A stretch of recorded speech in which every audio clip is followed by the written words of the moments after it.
ball up and turn it around. Okay. So go back and forth. You might think you're receiving it, well, open your hand. Okay, just when it goes nice. Turn over like one. We'll do it when you leave our hand.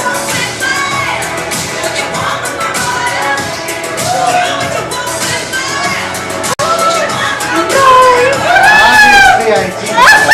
Here's what happens. Just tap twice. It's like it never really happened.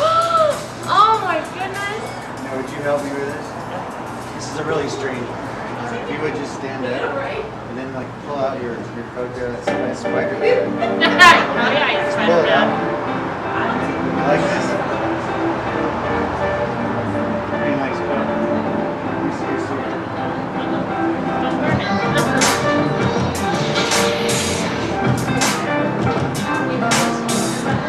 Like, hand over my toe.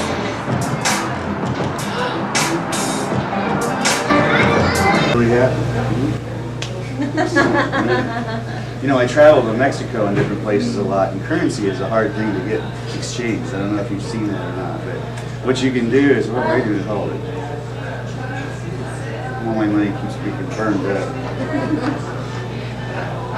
But I've learned in the old days, my grandfather used to call this what's called folding money. Right? I don't know if you remember that in the old days, and they'd fold up a dollar bill like this, and they'd get it all there. And when they got done, you were actually able, because of compound interest, to turn it into a $5 bill. I like an old gambling game that I've modified into a magic trick. And if you watch close, you'll see what happens. 1, 2, 3, and 2. Or if you're watching, 3 and 2. For some reason, whenever I slow it down, it seems to get more confusing. I don't know why, but which one has 2? This one has 3, right? Maybe I did it too slow. I'll tell you what. We'll do it one at a time. I'll speed it up and you'll see what happens. All you do is give it a quick toss and then we go right across. 1, 2, flip it once, twice. The third time's a charm, just like that, and you should get 3.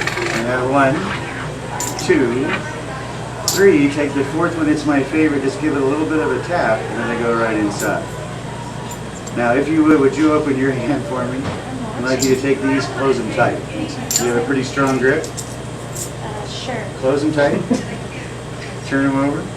This is a trick coin. And I don't know if you noticed this or not, but it's rubber. It looks real, sounds real, but it's not. If I take it, crumble it up into a little BB and set it down, most people don't believe it.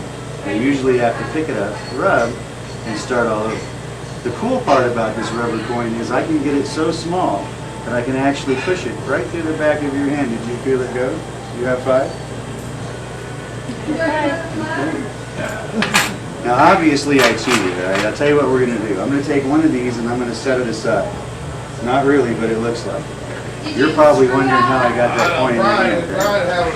What happens is when I take these 4 coins and place them in someone's hand, all I do without them knowing is touch their thumb. The thumb is the most magical of all the digits, and it's amazing because if you have them tails up, they fly better. Just give it a little bit of a touch, and it'll be good. Now after a while, and with a lot of practice, you can get to the point where it looks like your thumbs don't touch, but they do. And this one's my favorite. It's what they call a delayed vanish, all right? And it's where you take it like this, crumble it up into a little BB, and then whenever you want, you can reach over, rub, and it comes right back. Now maybe I'm using too many coins, so I'll take one of these and I'll set it aside. By the same token, if I take 1, 2, and the third one and put it in my pocket, how many would that leave me here? It's that new math. Right? We have 1, 2, take the third one and put it in my pocket, how many does that leave me? 2. It's a great shopping trick. You know I'm cheap, because what happens is when I take this third coin and pretend like I'm putting it in my pocket, all I do is wait for everyone to blink at the same time. That's the hard part. And then I toss it. You see it go? How many would that be? 2. You have to watch really close. All right, if you would, examine that for me. Make sure it doesn't stretch, pull apart, have any trap doors or sliding panels. You get the short end of the stick there. All right. Now I was supposed to have 3 ropes over the same length. That stretched. We're gonna fix that for you. I'm gonna take care of that for you, all right? Here we go. Someone said, well, you're a magician, you should be able to make all the ropes the same length.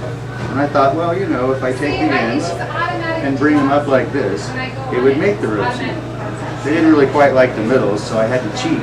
And if you wave, you can actually stretch your imagination where it looks like you do indeed That have is so cool. 1, Wow. 2, 3 ropes the same length.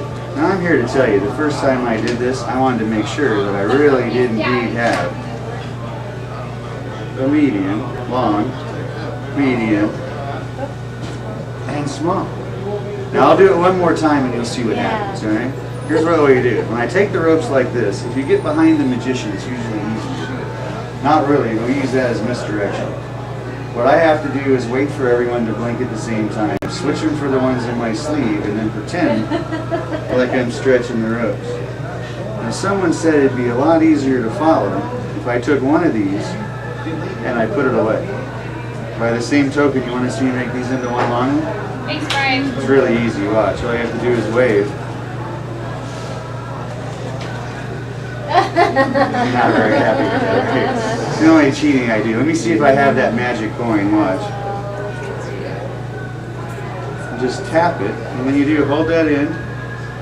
You should be able to melt and mold them into one really long one, just like that.